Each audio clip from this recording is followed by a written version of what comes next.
Look, I opened this jar of rotten baby food, and well, a butterfly came out. Oh, I would definitely think so. Yeah, I personally like I don't even I very rarely use like Welcome to the Comedians in Elevators podcast. I've got my guest, Faye Marks. Faye, say hi, introduce yourself, and tell us a little bit about yourself. Hi, I'm Faye Marx. I am a singer, lyricist, poet, aspiring novelist, screenwriter, and I am currently in grad school for psychology. Awesome. Very cool. Well, I like to hear about the grad school. We got a lot of psychology dealing with comedy. So you ready to get started? Yeah, let's go. All right. Listen, to my regular listeners, I know you don't like when at the beginning of these conversations I ask you to subscribe. None of us like it. I don't like saying it. I don't like it being in here. But it's frustrating. You know what else is frustrating? It's also frustrating when I look in the back end of the YouTube channel and I see that 56% of you that watch frequently haven't yet subscribed. And I know this because I see it in the comments section. You say things like, I didn't know I didn't subscribe. And that's actually what fuels the show. Basically, it's like you're making a donation to the show. So that's why I ask all the time, because it enables us to build and build and build, and we're going for the long term here. Hit the subscribe button, and we'll continue to build this show for you. That's my promise. Thank you to all you guys that do subscribe. It means the world to me. So the whole point of the podcast is to compare and contrast the comic versus the comedian. So I define the comic as any person telling funny jokes versus the comedian who's a funny person telling any joke. So Faye, would you agree that you start as a comic and evolve into a comedian? Yeah, I think so. I feel like if you're somebody who's naturally funny, charismatic, you have to kind of do things on the fly. It would make sense for that to transition into being a comedian and then refining that. Okay, so how would you refine being a so if you go from a comic into a comedian, is that the refined part, or are you going to do something extra? I guess, I don't know, just like doing more research, especially, with this awesome opportunity. Um, you have to be more structured as a comedian, at least from like what I've read about and what I've learned recently too, more All prepared versus, at least in my opinion, from what I've read. So, all right, very cool. All right, so you ready for the first question, Faye? yes. All right, so the role of persona in comedy. So how much of the comedian's voice is a character versus their real self? That's actually a very interesting question. I think it's really dependent.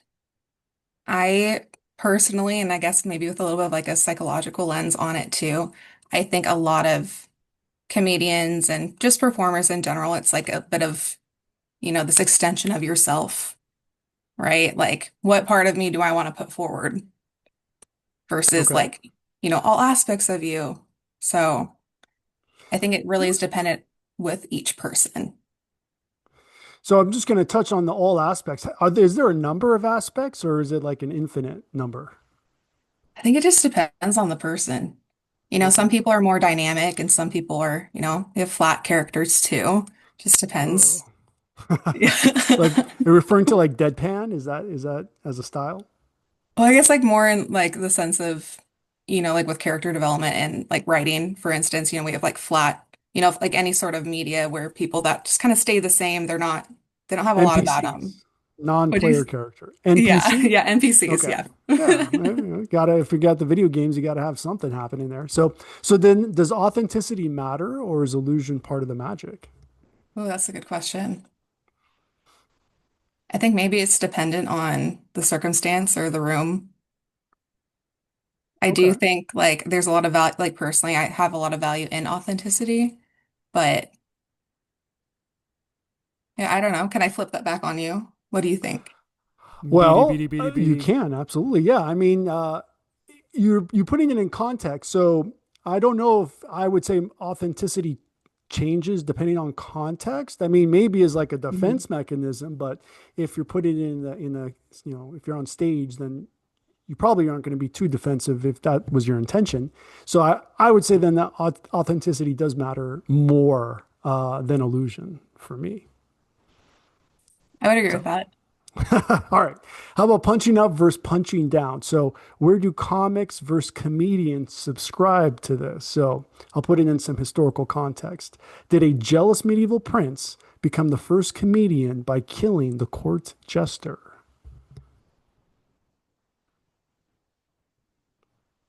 I honestly don't know how to answer that. Hmm. Okay.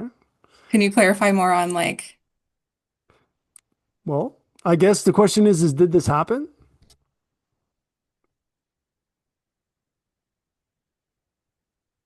this is like a riddle. I don't know. It's a little bit of a, it is a little bit of a riddle. It Yeah. is a riddle bit. Okay, so then so is the audience agreement with the comedian a form of permission or alignment? Maybe alignment. Okay. You wouldn't think a little bit of both, but just it's focusing mainly on alignment? I think so. All right. All right. So how about cultural translation of comedy? So how do jokes that work in one country bomb in another? I think that's very similar to just in general, if we're like whatever room we're in, kind of reading the room. And Hmm. also too, like a joke's not going to land if that person can't relate to it or can't empathize with it. It's kind of like making a joke and they're like, you're not going to laugh at something when you don't get the context. Right. Context clues. Yeah, absolutely. So then how does the silence when your joke doesn't land hurt? Physically, emotionally, morally, or spiritually? I think all of them probably. Yeah. Okay. All right. So then would you say that comics are more universal while comedians are more culturally specific? Hmm, that is a good question. And I had notes on that too. What happened to them? I mean, they're Your here, your but dog ate your homework? wait, would you mind repeating the question? Is that okay? Yeah, are comics more universal while comedians are more culturally specific?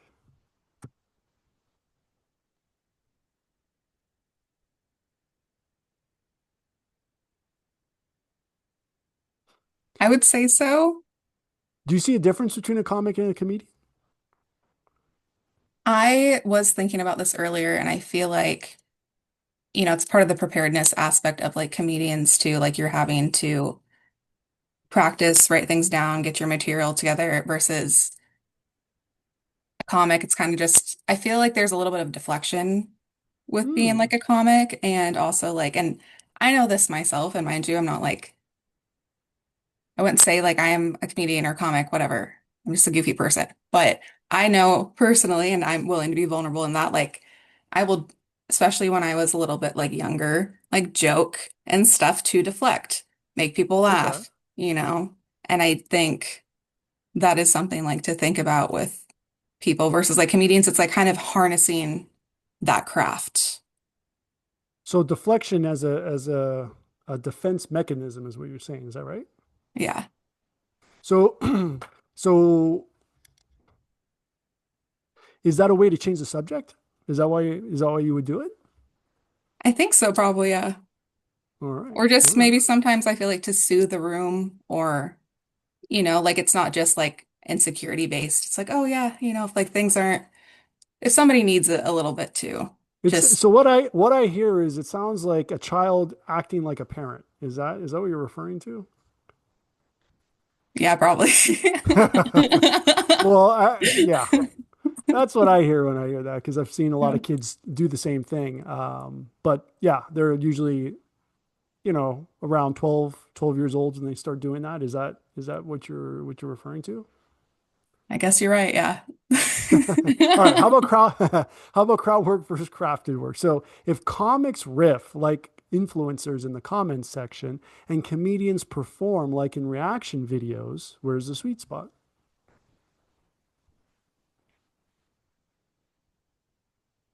Again, I just feel like it's like reading the room, like having that combination of both, I guess, being able to pivot. Okay. Yeah, definitely a hard question to pin down. So what happens when a comic leans too much into crowd work? I think sometimes they can lose themselves a little bit.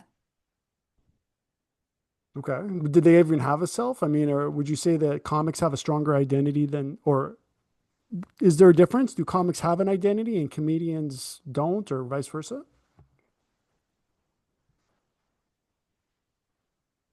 I guess I think it's like dependent, like if it's like coming from more of like who you are, your soul coming out versus like ego. Hmm. Okay. So which one is that? The comedian is more with the soul? Honestly, probably because there's more work putting into it with the like, preparing and crafting that versus, when you're just being funny and you're on the fly.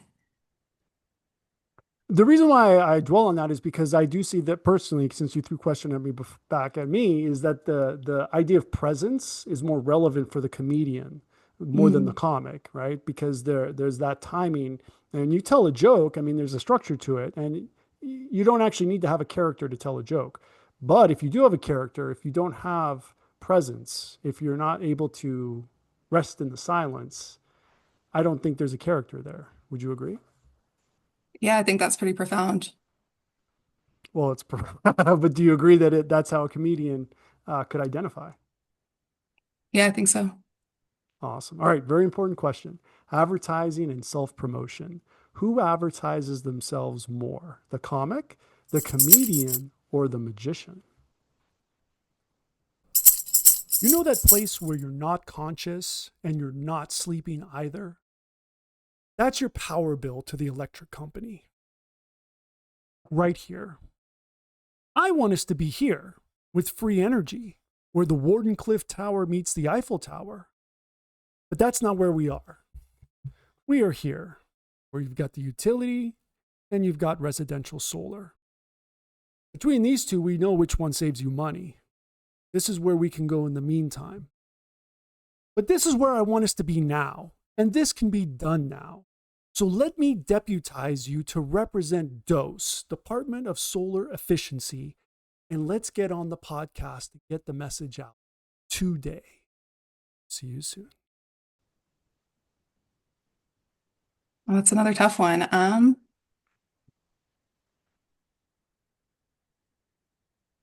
could you define like advertising themselves more?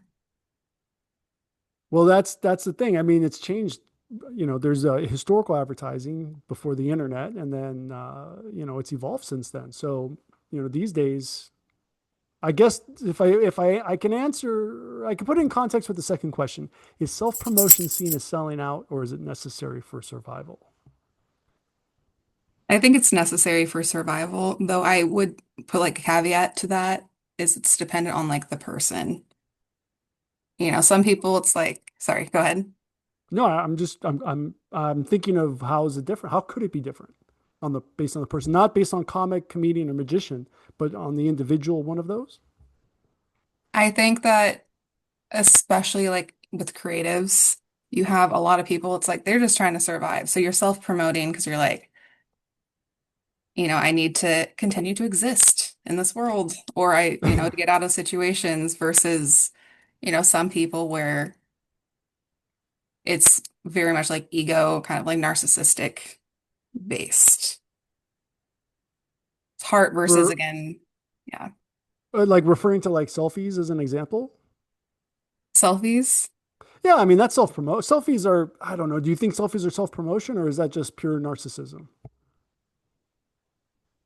Again, I think it's more complicated because I think, especially too, with like recent years, like self-love is like a really important thing. And it's good to like love yourself or put yourself out there. And definitely, again, it's just dependent like on the person. There's some people where it's like you can like love yourself and put yourself out there and promote yourself while still being like kind and, not doing it for like fame chasing, Hmm. etc. So, so a selfie is potentially loving yourself? I think so. Okay. Or sometimes I think stabilizing in yourself as well too. Stabilizing. All right. So it's maintaining an identity and a consistent Yeah, identity over time. That definitely that makes sense for sure. that was a good way to And put so, that too. well, I mean, technically that's what's happening. If you take a selfie every day, you're like, I can see progression or change, unless there's Mhm. a filter, in which case that's the opposite. But Yeah. that's where I think that's probably where the problem could come in, is when you filter it. Anyway, yeah, perhaps. Would you agree psychologically with that? Is adding a filter on a selfie consistently seen as a negative thing? Oh, I would definitely think so. Yeah, I personally like I don't even I very rarely use like an actual like filters because they also they distort your features too, and I just don't think it's healthy It's for different. anybody, you Yeah. know. Right, exactly. If it changes proportions, would you consider that artistic? It's a loaded question. I would say no. Yeah, I was like Anyway, I would say no too because I don't think people should have to change the way they look. I don't think right. beauty is, you know, should be one thing. And yeah, this Well, I the remember when filters, photography was art, so there was a different right? Yeah. looking at it from that perspective. So, all right, censorship and offense. So, does a comic avoid offense while a comedian courts it to prove a point, like a magician? Can you repeat that one more time? Censorship and offense. So, does a comic avoid offense while a comedian courts it to prove a point, like a magician? Oh, that's kind of a cool way to look at that. I mean, I think so. Okay. So when a comic avoids offense, is that like censoring? They're just not telling certain jokes. Like, be careful. I hear it a lot of guests say, be careful, don't offend the wrong person. I'm thinking that if you follow that, you will never be a comedian. Could be a Mhm. comic though. Would you agree? Yeah, I didn't think about it like that before, but that's yeah. That's definitely how I see it. If you're going to throw it Yeah, back at that's me, I'm like, smart. that's a for sure separation if you're going to censorship Mhm. like that. Okay, so who survived better in a cancel culture environment? The comic, the comedian, the magician, or the mudslinger? Can you define mudslinger? It's the guy at the execution throwing the tomatoes. Okay. Honestly, I don't know. Okay. You don't want to throw a ranking out there, 1 through 4?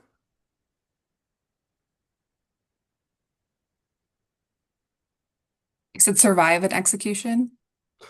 Can't survive cancel culture environment. Oh, oh, can survive. Um, Probably the magician would survive it the best. Okay. It's illusions. Yeah. Yeah. He's going to dodge the guillotine somehow. Yeah, So, probably comedian at the end. oh, really? He's the easiest to get canceled? Yeah, because I feel like they're more brash and, you're putting your neck on the line for the art. So Yeah. Yes. I could see that joke going very badly. Okay. So, timing and delivery, science or art. So, do comics rely more on structure and comedians more on rhythm and emotion? I feel like maybe the opposite. Okay. How so? Again, I just like view comics like personally as kind of falling into the pocket versus like comedians. Again, it's like, okay, actually, that's hard. I don't know, Can you define honestly. falling into the pocket? How does I did never heard this referring to? I'm not sure where to place that. Say, please define. Kind of again like, goes, and I know I've said this several times, but like reading the room, like where's the energy shifting? Like Hmm. if something's not landing, how do we pivot and like do something else? Okay, so pivoting would be falling into the pocket. I think so, yeah. Okay, so in other words, falling into the pocket would be correctly reading the room. Yes. Okay, all right. I don't know if I'm the only one. I just wanted to make sure. Okay, laughter versus applause. So are comics chasing laughs and comedians chasing applause breaks, or a primetime Emmy that validate the message? That was another interesting question I was like pondering. I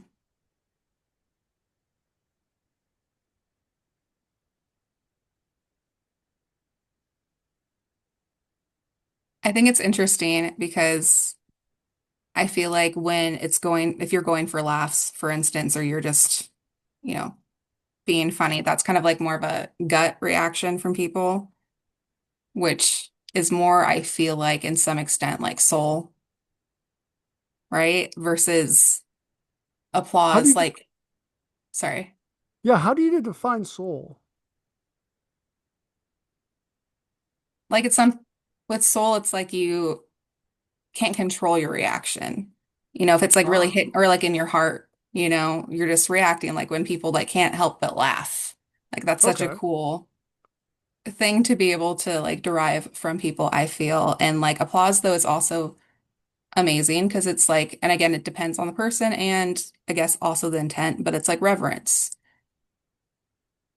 Reverence. Okay. So are you saying that the performer and the audience must meet their souls for this to be effective? I don't think necessarily. I think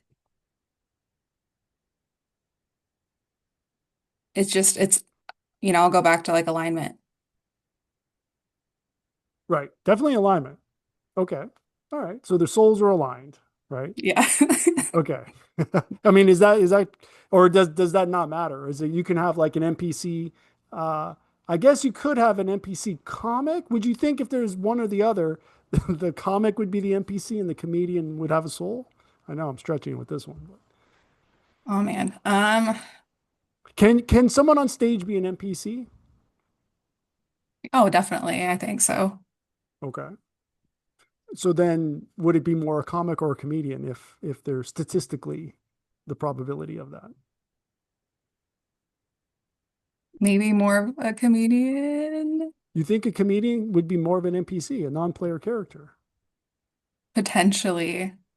Okay, interesting. Yeah. So how? Why? What would make that so? How would that be? I guess again, like in my own opinion, and I'm no expert with if you're able to like, write up and craft your persona and your script, you can pretend to be I see. whoever. So I see. So because you're okay, so like an actor could is potentially an NPC, Potentially, yeah. even more so than anyone else. No comment. Okay. No, I mean, I don't listen. I don't think anyone would disagree with it. It's an interesting idea. Like, can I'm sure you've met a lot of actors that their desire is to be an NPC. I don't want to. I'm not going to. I don't think this is a controversial statement. I know a lot of people like that. Like they don't want to be themselves. They need to be somebody else Yeah. for whatever reason. Maybe they're deflecting. Maybe they had to be the parent when they were a child, or who knows why. But okay, fine. Well, Yeah. comedy is commentary. So, when does a comedian cross into being a philosopher or a preacher? That was another really interesting question, that I was thinking about. I think it's like when it starts to steer away too much from like the joke and more of like kind of Mm-hmm. like underlying like, and I know it can come off as like, in a negative connotated way, but like intention. Mm-hmm. Like I'm not just if, I'm on a stage and I'm making a joke, but I'm also like, kind of trying to hint to something else. Okay. Intention. So is that good or does it dilute the humor? I think it could be either, honestly. Okay. All right. Like So, if Faye, it's are you, funny, it's funny, even of if there's an course. underlying message, like, Yeah, absolutely. There's a lot of comedians that's their shtick now, like Dave Chappelle. Would you agree? yeah, All right. All right. So, Faye, are you ready to enter the multiverse? yes. Oh, okay. All right. So, board game Zoomcast, play versus performance. If comedy were a board game Zoomcast, are you competing as the colorist, adding tone, mood, and shading? or the Foley artist building punchlines with soundscapes and timing? What was the second one? Foley artist building punchlines with soundscapes and timing. I would say Foley artist. Okay, so then does comedy work better when it's painted vividly or when it's orchestrated sonically? Orchestrated sonically. Okay, very consistent. All right, so here on the Comedians and Elevators podcast, we have a tradition where the previous guest asks a question for the next guest. And the previous guest was Marty Fiddleman, and his question for you, Faye, is if you were doing well as a comedian and an opportunity came up to do only writing for more money, would you miss the attention on stage?